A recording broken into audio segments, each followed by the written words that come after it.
영상 시작부터 묻습니다. 한국은 세계를 속였다. 이 충격적인 말이 어디서 나왔을까요? 미국 군사 전문가의 입에서 나온 말입니다. 이 말 뒤엔 한 척의 한국 함정이 숨어 있습니다. 바로 다산정야경함입니다.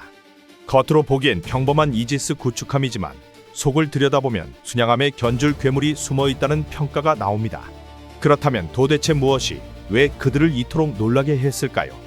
그 답은 이 함정이 단순한 구축함이 아니라 현대 해전의 판도를 바꿀 전략급 플랫폼으로 설계되었기 때문입니다. 국내 언론과 군사 전문지들은 12000톤급에 육박하는 전투 배수량과 압도적인 무장 체계를 갖췄다고 분석했죠. 왜 이런 과장이 나왔을까요? 이유는 다음과 같은 숨겨진 실력 때문입니다. 덩치가 커졌다. 우리 해군의 주력 이지스 구축함인 세종대왕함급이 약 7600톤인데 비해 다산정약용함은 약 8200톤급으로 규모가 커졌습니다.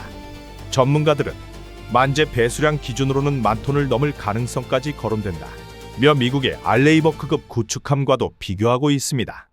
추진 스텔스 무장체계가 업그레이드됐다. 하이브리드 추진체계, 통합소나체계, 한국형 수직발사체계 IIKVLS-II 등 첨단 기술이 적용되었다는 보도가 이어집니다.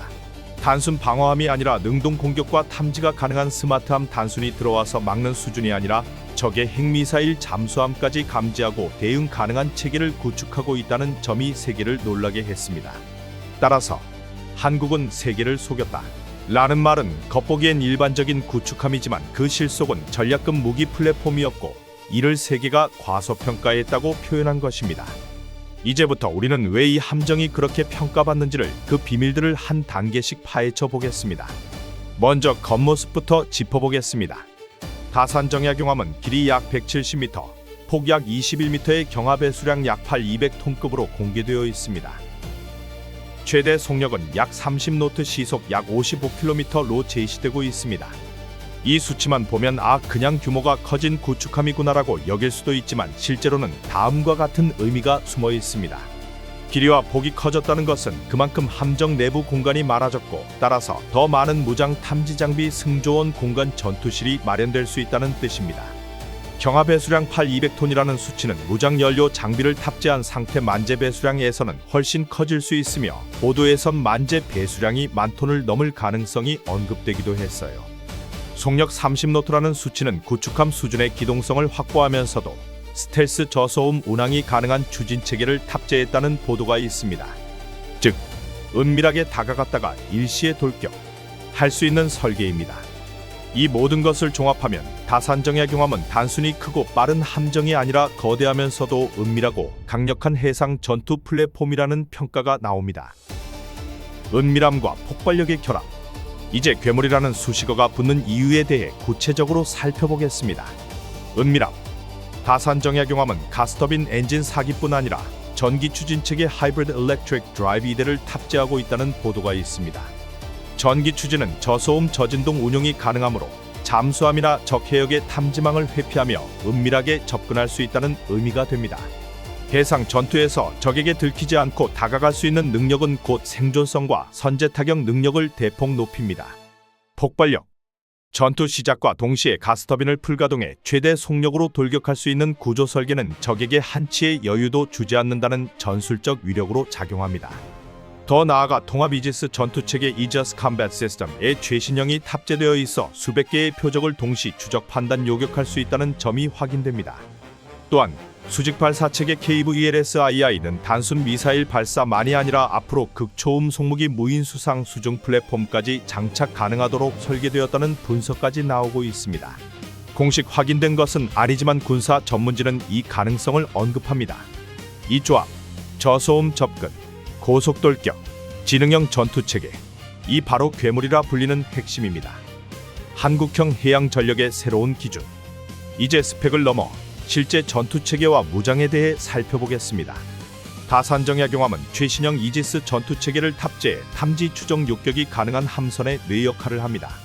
예컨대 탄도미사일을 조기에 탐지하고 요격할 수 있는 수준으로 설계되었다는 언급이 있죠. 통합소나체계 Integrated SONAR 시스템을 탑재해 적 잠수함, 어뢰 등 수중 위협에 대해 기존 대비 탐지 능력이 3배 이상 향상되었다는 보도가 있습니다. 무장 측면에서는 한국형 수직발사체계 IIKVLS-II를 통해 함대지 함대공 미사일, 극초음 속미사일, 무인 플랫폼 발사 가능성까지 열려 있다는 분석이 있습니다. 또한 한국형 헬기 MH-60R 시호크 탑재가 예정되어 있으며 대잠 작전 능력도 강화되었습니다. 이처럼 다산정약용함은 단순히 함정 하나가 아니라 완전한 네트워크 중심 전투 플랫폼로 설계되었다는 점이 중요합니다.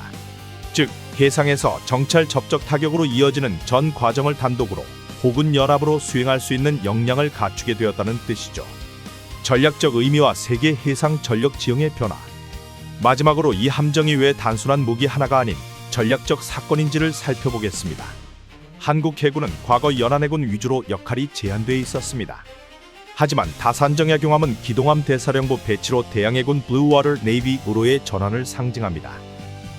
특히 중국 해군이 거대한 함선과 다량의 미사일 탑재로 수량 우위를 확보하려 하는 반면 한국은 질적 우위 전략을 택했습니다. 이 함정이 그 전략의 상징입니다. 국내 전문가들은 이 함선을 두고 동아시아 해상 전력 지형을 바꿀 게임 체인저라고 평가하고 있습니다. 또한 이 함정을 통해 한국이 무기 수입국이 아닌 기술 선도국 방산 강국으로 자리매김하고 있다는 상징적인 의미도 담고 있습니다. 국민, 해군 장병, 방위산업 종사자들의 수십 년간 노력이 이 기술결 집체로 표현된 것이지요. 결국 이 함선이 던지는 메시지는 명확합니다. 우리는 단순히 바다에 배를 띄운 것이 아니다. 미래 해양 전력 질서를 바꿀 능력을 갖췄다. 시청자 여러분, 오늘 영상이 여러분에게 새로운 관점을 드렸다면 좋겠습니다. 구독과 좋아요, 알림 설정도 잊지 말아주세요. 다음에는 더 흥미로운 이야기로 찾아오겠습니다. 감사합니다.